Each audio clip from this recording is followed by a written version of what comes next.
Welcome to the second lecture of the course entitled Basics of Fluorescence Spectroscopy. In the last class, we have discussed about some introduction about the fluorescence spectroscopy and a brief history of that, and then we discussed about the light matter interaction, and for us the most important light matter interaction being to the absorption of light by the matter. And to discuss that absorption of light by the matter, we discussed the Lambert-Beer law, and then we brought the concept of the absorption cross section of the molecule. And I ended over here that sigma equal to 2.303 epsilon L C by N L, which turns out to be 2.303 C by N into epsilon, where this epsilon, as you know, is molar absorptivity or molar extinction coefficient, and its unit is liter mole inverse centimeter inverse. You can also change it from the centimeter inverse to millimeter inverse or length inverse, right. So, now as you can see here, this C over here, the unit of this C we generally express in terms of moles per liter, right. So, here is moles per liter, and here that N which I have defined as number of molecules per cc, right. So, number of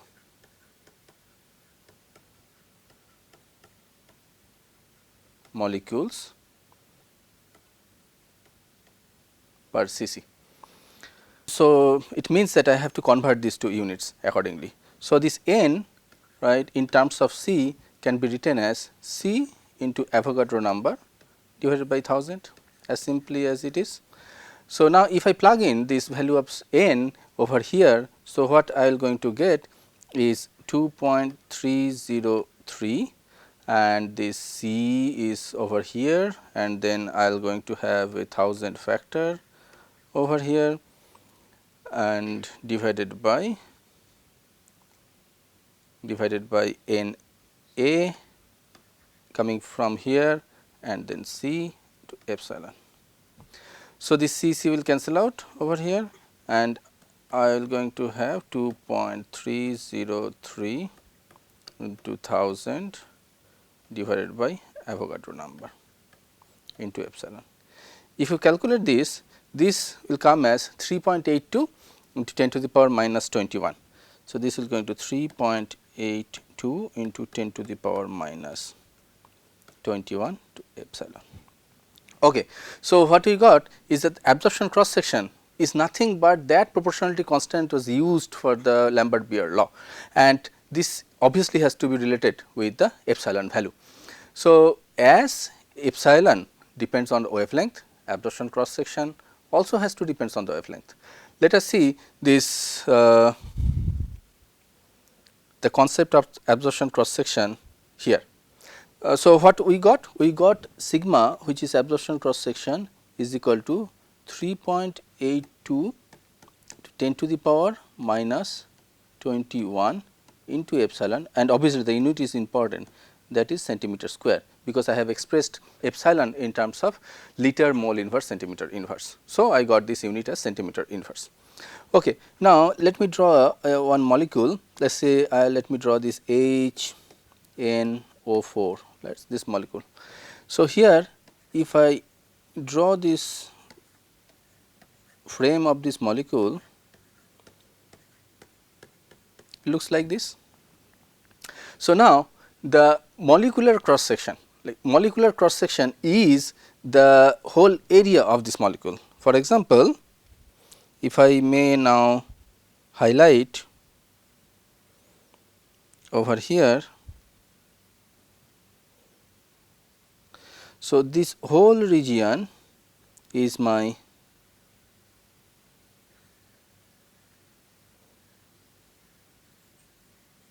molecular cross section. Now, if you use a light whose wave number is about 3400 centimeter inverse, and we know that will going to excite my OH bond, right.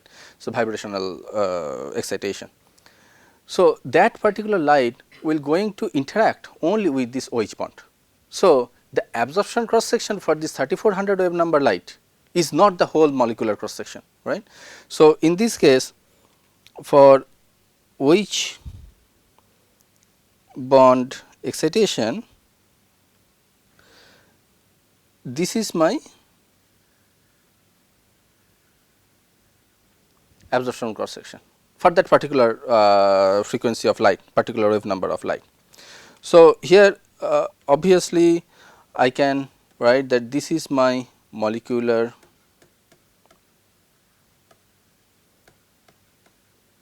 cross section and this one is my absorption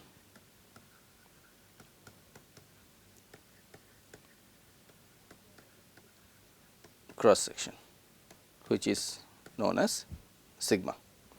So, if the molecular cross section, let us say for this particular molecule is 10 to the power minus 15 centimeter square, and this absorption cross section for this the small region, right, it must be smaller than this, and if you somehow calculate it, this is going to be 10 to the power minus 18 centimeter square. It gives me a idea that once, right, n number of photons will appear. So, this n number of photons of that particular frequency will collide with this molecule, but only small fraction, that fraction will determined by this 10 to the power minus 15, 10 to the power minus 18 by 10 to the power minus 15. So, only that fraction of the photon will be used to excite the molecule, I mean the excite the OH bond from ground vibration level to the excited state, right. So, depending on the wavelength, obviously the value of this absorption cross section will change. So, later on I will give you that assignment where you will be able to calculate this absorption cross section of a molecule, and you will going to understand the significance of absorption cross section and how it is related to the molar extinction coefficient. Okay, so now let us move to another important phenomena related to the absorption, and my question is that how much time it will take for an electronic absorption, right.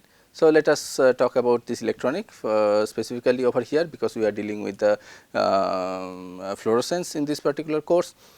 So, let me write few fact that first speed of photon is equal to 3 into 10 to the power 8 meter per second, right. I can write this as 3 into 10 to the power 18 angstrom per second, right. And let me also assume one thing, very simple assumption, that is that size of molecule involved in light absorption, let us say this is about 10 angstrom, is a very valid assumption, right. And now I am going to make another assumption which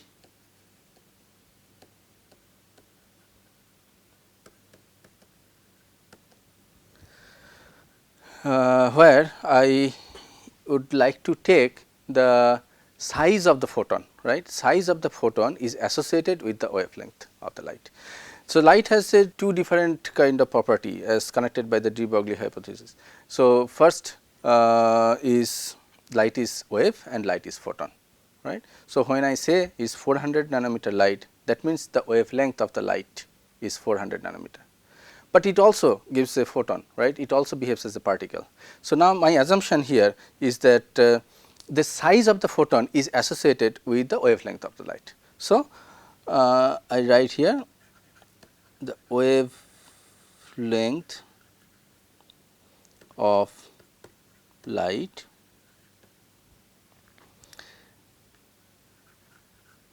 associated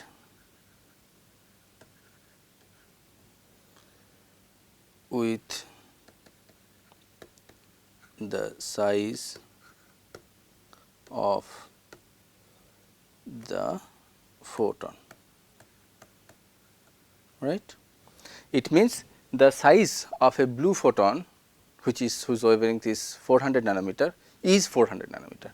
So, for example, size of blue, that means 400 nanometer photon is equal to 400 nanometer, or that is in the different unit is 4000 angstrom, right.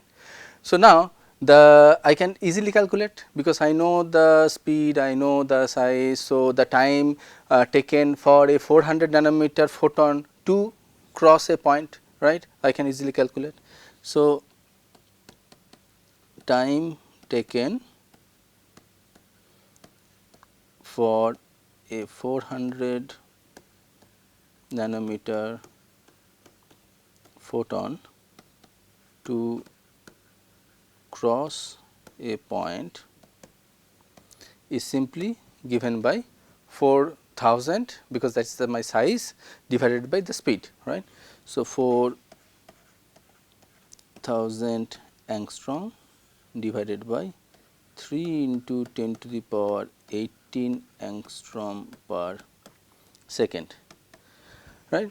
So, if I calculate roughly, this will be 10 to the power minus 15 second.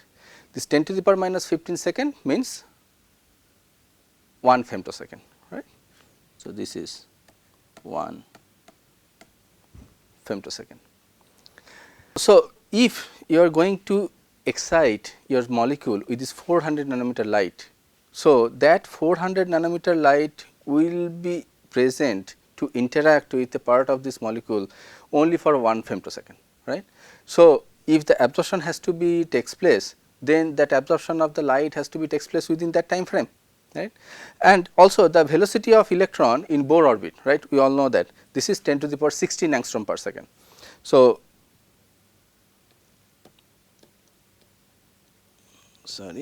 velocity of electron in Bohr orbit is equal to 10 to the power 16 angstrom per second, right. But I have already determined the size of the molecule is about 10 angstrom, right. So, electron moves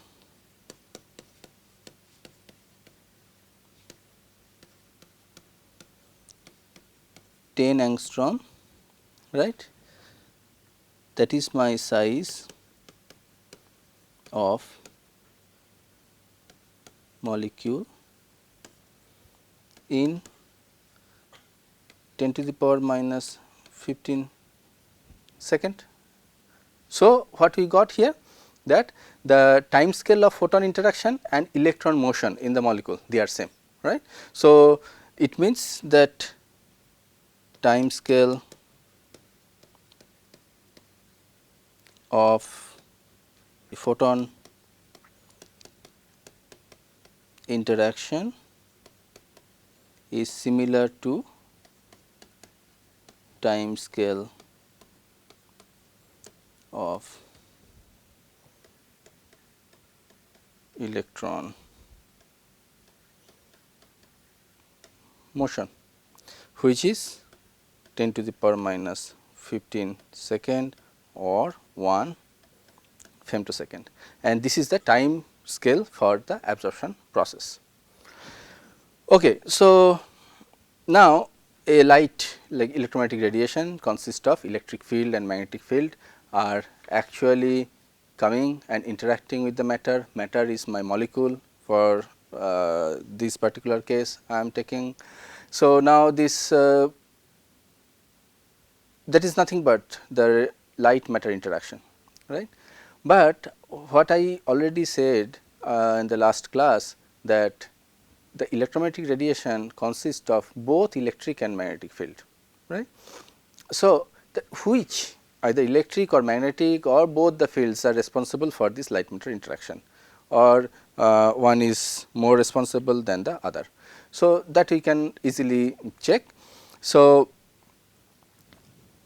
what I have to look here is the force exerted on an electron by the light, right.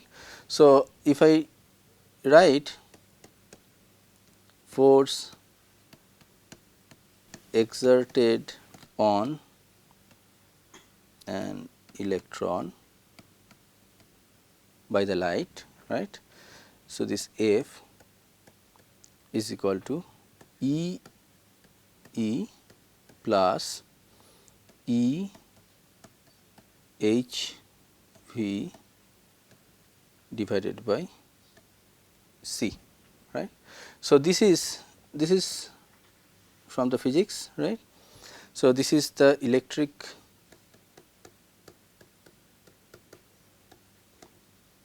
force and this part is my magnetic force.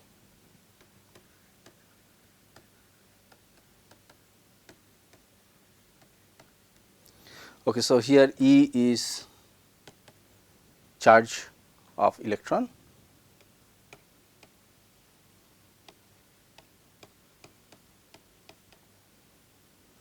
and this capital E is electric field strength.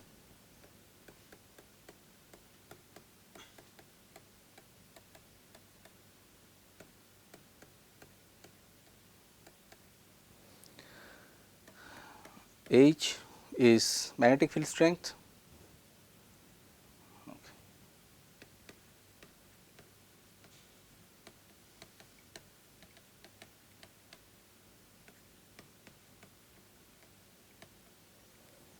And this C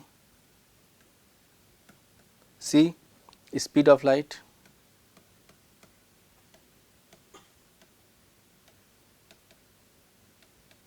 and V is the velocity of electron.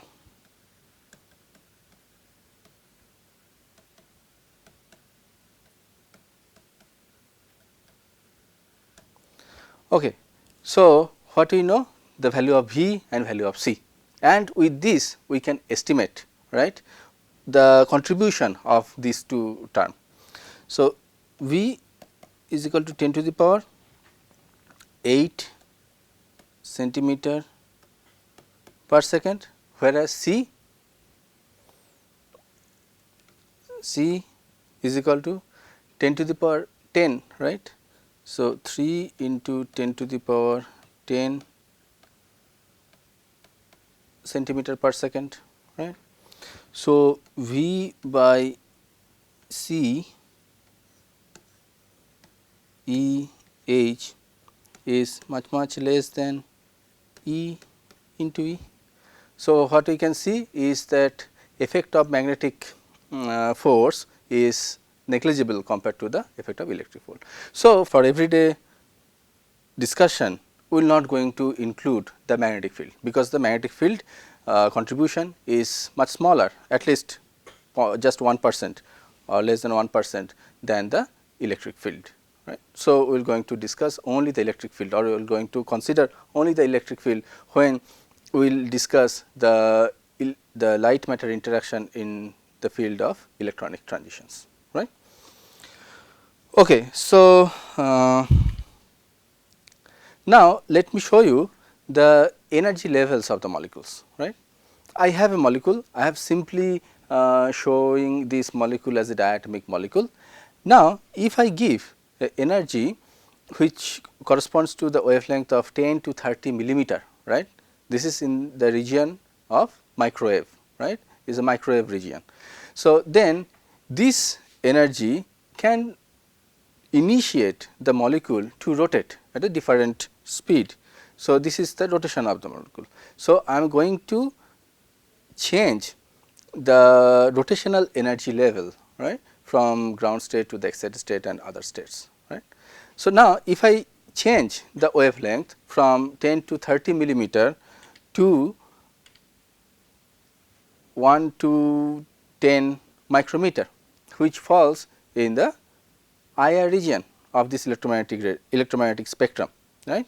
So, what is electromagnetic spectrum? I'll come in the next slide. So, in this case, this light is responsible to create the vibrational excitation within this molecule.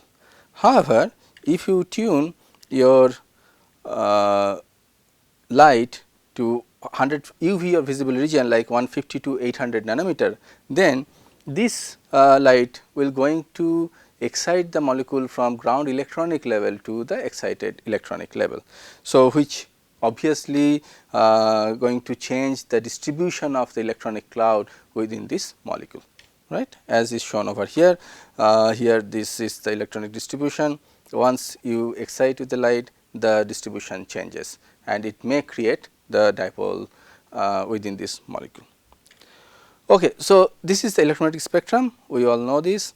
In this electromagnetic spectrum, as you can see here, the left side is high energy side over here, and you have this gamma ray, and you have this gamma ray over here is a high energy.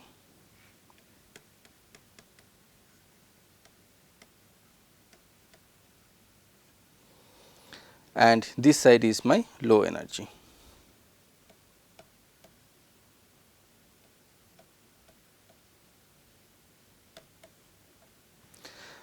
Low energy means longer wavelength, right. Low energy means longer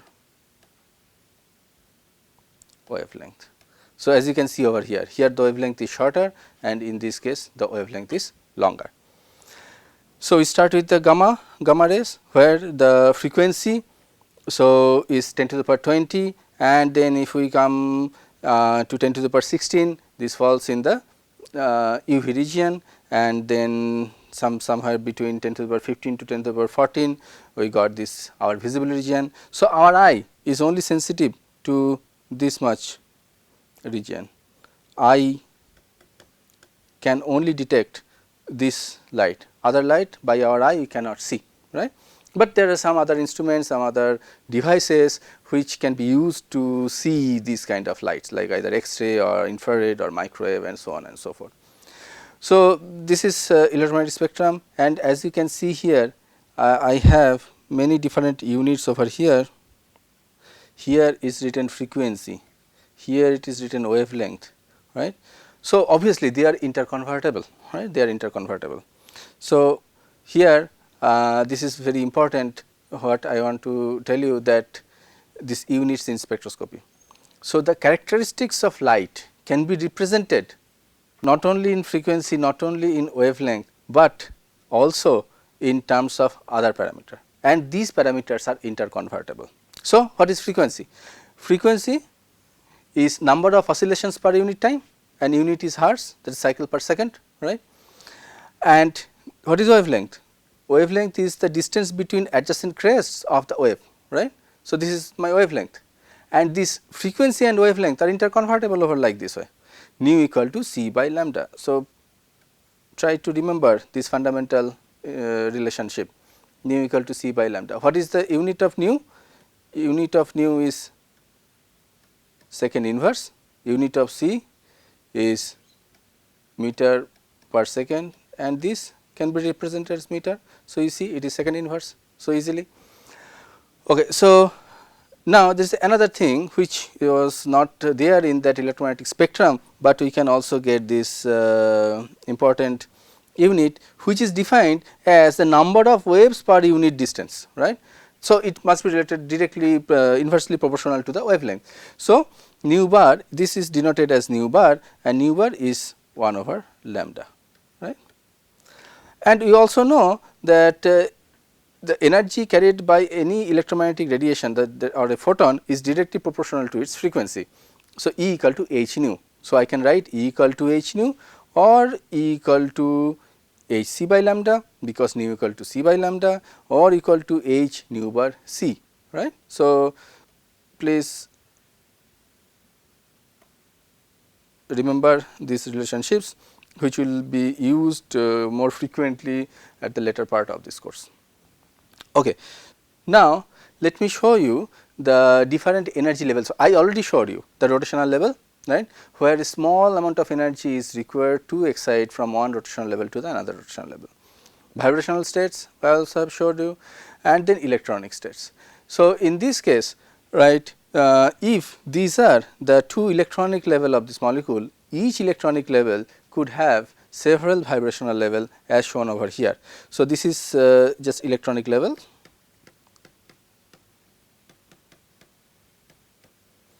and this is each electronic level consists of many vibrational levels.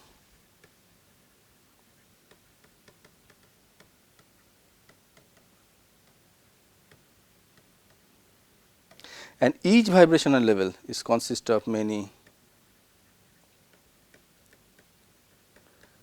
rotational levels, right. So, when and you see the typical energy difference between the two levels are like this. For the rotational level, this is for the vibrational level, and this is for the electronic level, and at room temperature the energy available is this much, right. So, according to Boltzmann distribution, right. So, we have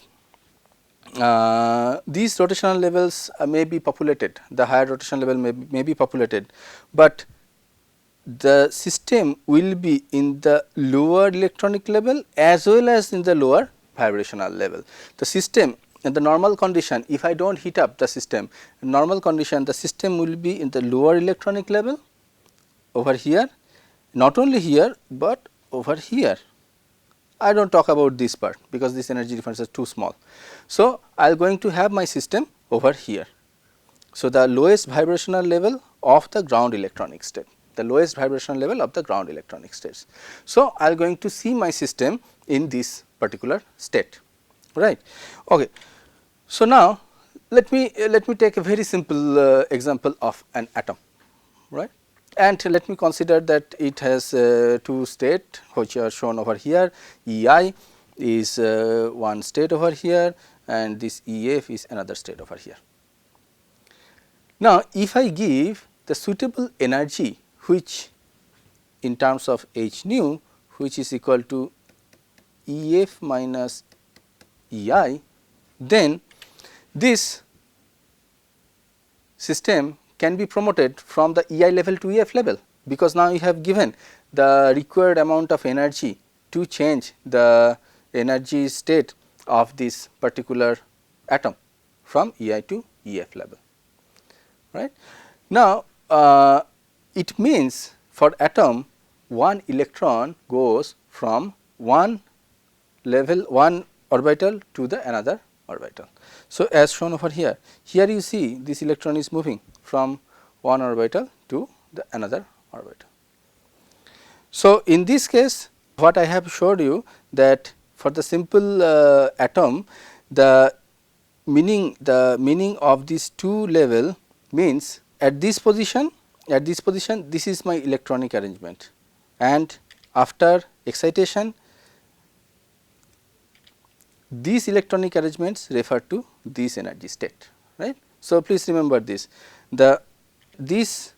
particular electronic arrangement, the electron one is over to here and one is here, this refer to this state, and when the electron moves, one is two are here and one is here, that refer to this particular state, right. Okay. So, let me finish the second lecture over here, and in the next class we will going to discuss about the electronic excitation in molecules. Thank you.